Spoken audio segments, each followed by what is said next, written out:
milk dangerous? No. Find a farmer you trust, a farmer you value, know where your food comes from. Make sure they're certified by the state. Make sure the farm's clean, and you'll be healthy.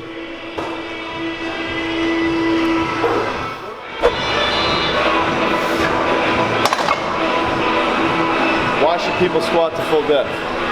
Increase range of motion, increase mobility in your lower back, increase mobility in your hips. Transfer of training to sports performance is incredible. Counter movement jumps can be improved significantly by full range of motion squats.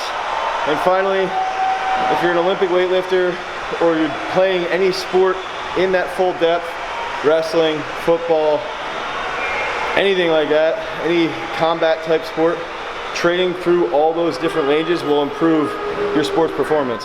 The most important lesson from Dr. B while I was training in Canada was to think critically, to think for yourself, and to question every single thing that you're doing, always. It was always this constant analytical process where we were training all the time, and it was always sort of semi-questioning what we were doing so that we could see where the data was, we could see where the analytics were in training, to see how well we were throwing, to see how well a movement might be impacting our throws.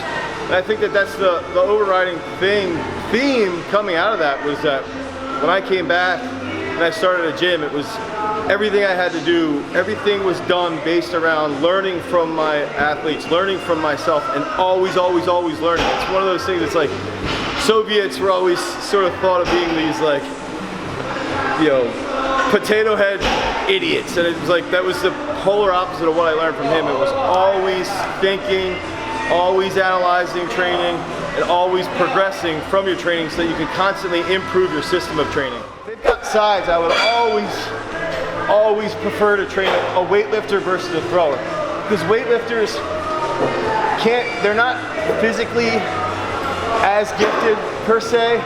They have to have a technical mindset no matter what. For them to be the best in the weightlifting, they have to be technically minded.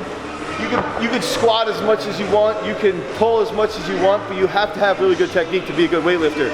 And that's the biggest thing that's missing in throwing, is that we've had so many good throwers in the United States who could throw well because they're gifted athletes. So they might have a terrible training system. They might have terrible technique, but at the end of the day, they're not getting the most out of their body that they should be getting out of their body. And that's the thing that most weightlifters comprehend, is that improving their technique and having optimal technique, that's the best way for them to get the most out of their body. So they can take that into the throwing circle and say, okay, I'll take the same principles I learned in the weight room, apply it in the circle, and say, the way that I can get the most out of my body, and that's how everybody has to think. It can't be X person threw like this, so we need to throw like them. No, it's, did that person get the most out of their body? Did that person get the most out of their training system?